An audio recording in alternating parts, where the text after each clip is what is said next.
अथ श्री वराह पुराणे सप्तविंशतिशतम अध्याय दीक्षा सूत्र का वर्णन।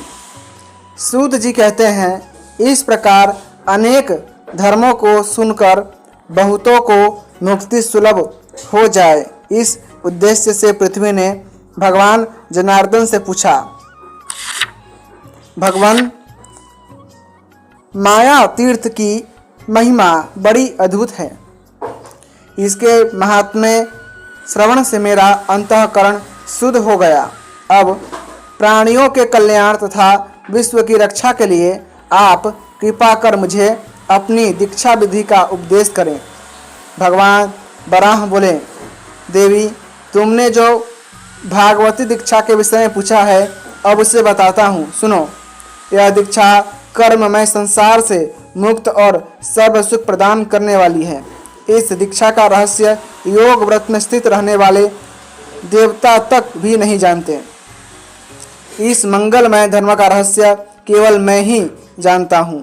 देवी, उत्तम दीक्षा वह है जिसके प्रभाव से मुझमें मन लगाकर मनुष्य सुखपूर्वक गर्भवास रूप संसार समुद्र से पार पा जाता है।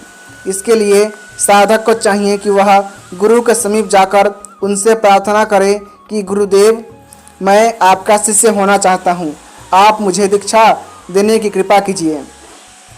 फिर उनकी आज्ञा से दीक्षा के उपयोगी पदार्थों धान का लावा, मधु, कुश, घृत, चंदन, पुष्प, दीप, धूप, नैवेद्य, काला मृगचर्म, पलाश का दंड, कमंडलू,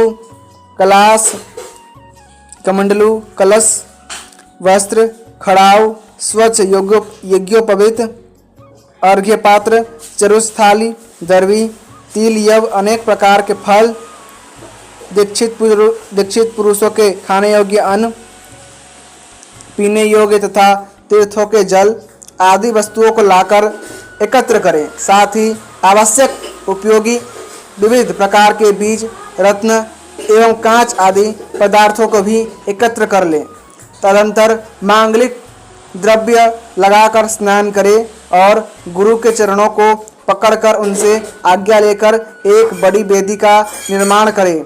यदि दीक्षा लेने वाला व्यक्ति ब्राह्मण हो तो उसे चाहिए कि वह 16 हाथ लंबी चौड़ी चौकोर वेदी बनाकर उसके ऊपर कलश की स्थापना करे। धान्य के ऊपर नवीन एवं सुदृढ़ कलश की विधि पूर्वक स्थापना कर वेद मंत्रों का उच्चारण करके उसमें जल भर दें और फिर पुष्पों तथा पल्लवों से उसे अलंकृत कर दें।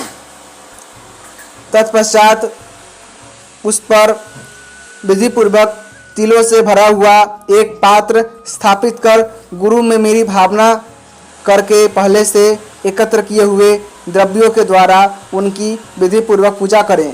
गुरु के प्रति निश्चित रूप से धर्म को जानने तथा पालन करने वाला शिष्य पुरुष उनकी सविधि पूजा कर पूर्वोक्त निर्दिष्ट द्रव्यों को उस वेदी पर स्थापित करें। सुंदरी फिर चारों भागों में जल से भरे हुए 4 कलशों को आम के पल्लवों से पूर्ण कर ब्राह्मणों को दानार्थ संकल्प कर दें। इसके बाद वेदी को श्वेत सूतों द्वारा सब ओर से घेर दें और चारों पार्श्व भागों में 4 पूर्ण पात्र रखें।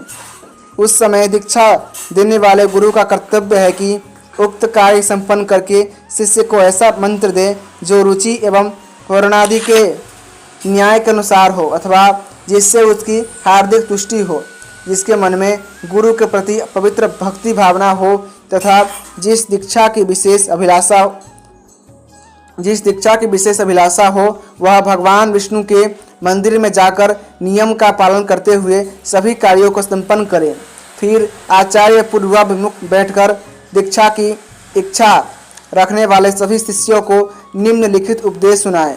जो व्यक्ति मेरा भक्त होकर भी किन्हीं अन्य भगवत भक्त सत्पुरुषों को देखकर उनके लिए आदर पूर्वक उठकर स्वागत सत्कार आदि कर्म नहीं करता, वह मानो मेरी ही हिंसा करता है। जो कन्या का दान करके अपने कर्म से उसका उपकार नहीं करता, उसने मानो अपने पूर्व के 8 पितरों की हत्या कर दी।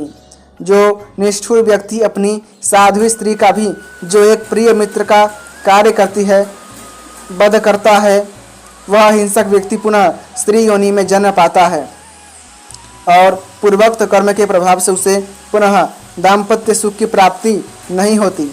ब्राह्मण का वध करने वाला, कृतघ्न, गोघाती ये पापी समझे जाते हैं तथा जो अन्य पापी कहे गए हैं वे यदि शिष्य बनकर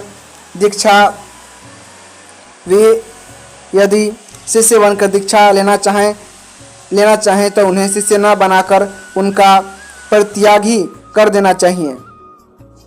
दीक्षित पुरुष को चाहिए कि वह यदि परम सिद्धि या मोक्ष पाने की इच्छा रखता हो या सनातन धर्म का संग्रह करना चाहता हो तो बेल, गुल्लर तथा उपयोगी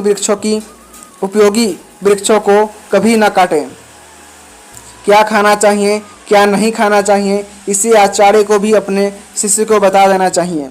गुल्लर का ताजा फल भक्ष्य है, पर उसका बासी फल सर्वथा अभक्ष्य है। लहसुन, प्याज आदि वस्तुएं जिनसे दुर्गंध निकलती हैं वे सभी अभक्ष्य मानी जाती हैं।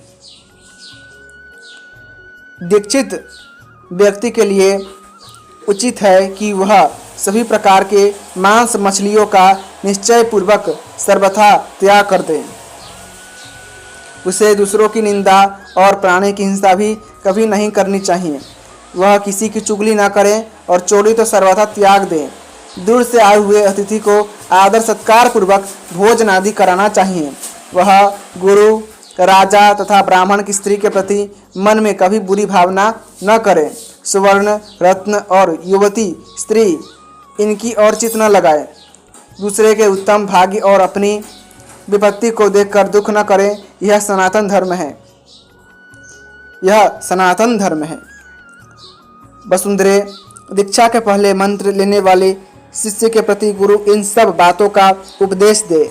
सुंदरी, साथ ही छूरा तथा जल से भरा हुआ एक पात्र भी रखना चाहिए। फिर मंत्रोच्चारण पूर्वक मेरा आवाहन एवं विधि के साथ मेरा पूजन करना चाहिए।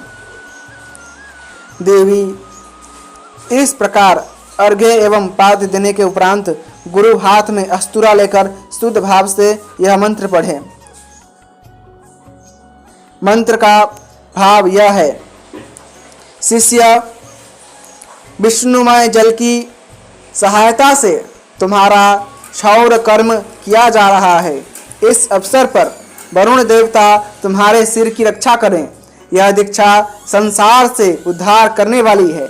फिर नाई क्षौर कर्म करे और यजमान उस कलश को उस नाई को ही दे दें। नाई ऐसी सावधानी से सिर का क्षौर कर्म करे कि कहीं त्वचा के कटने से एक बिंदु भी रक्त न निकले। इस प्रकार सविधि कृत्य संपन्न कर लेना चाहिए।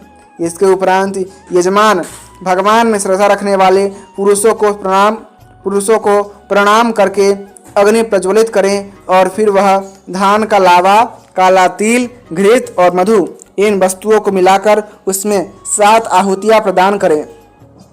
फिर तिल और खीर से 20 आहुतियाँ देनी चाहिए। हवन के पश्चात घुटनों के बल जमीन पर झुककर इस मंत्र का उच्चारण करना चाहिए। मंत्र का भाव यह है: दोनों अश्विनी कुमार, 10 दिशाएं, सूर्य, चंद्रमा ये सभी इस कार्य में साक्षी हैं। सत्य के बल पर ही पृथ्वी तथा आकाश अवलंबित हैं। सत्य के बल से ही सूर्य गतिशील हैं तथा पवन देव प्रवाहित होते हैं।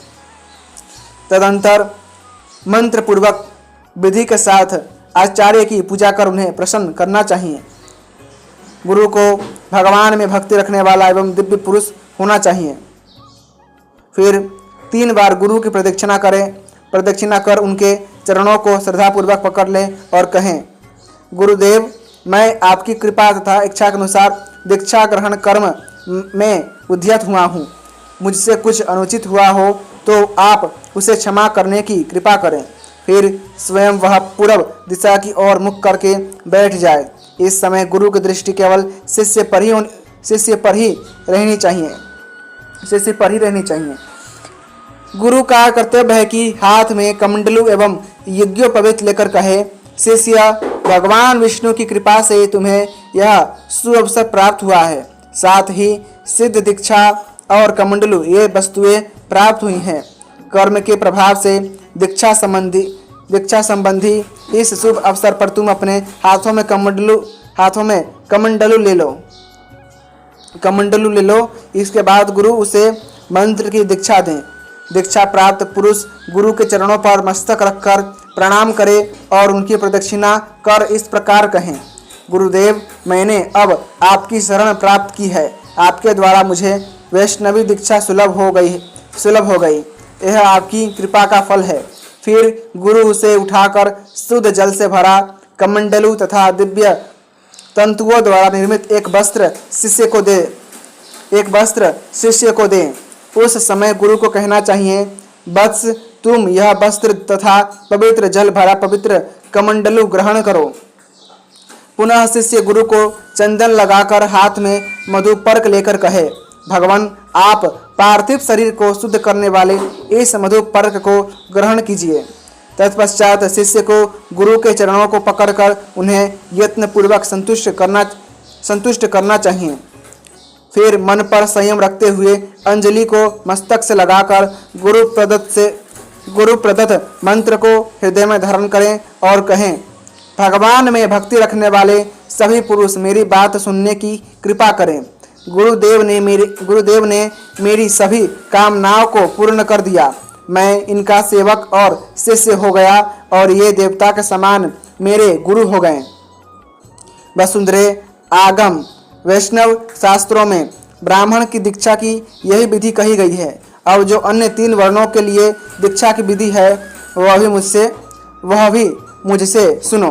अतः 27शतम् अध्यायः संपूर्णम तथा वराह पुराणे 27शतम् अध्यायः संपूर्णम। इसी के साथ श्री वराह पुराण का 127वां अध्याय समाप्त हुआ। यदि आपको वराह पुराण की कथाएं पसंद आती हैं तो कृपा करके वीडियो को लाइक करें, चैनल को सब्सक्राइब करें और अपने दोस्तों के साथ अवश्य शेयर कीजिएगा। धन्यवाद। जय श्रीमन्नारायण।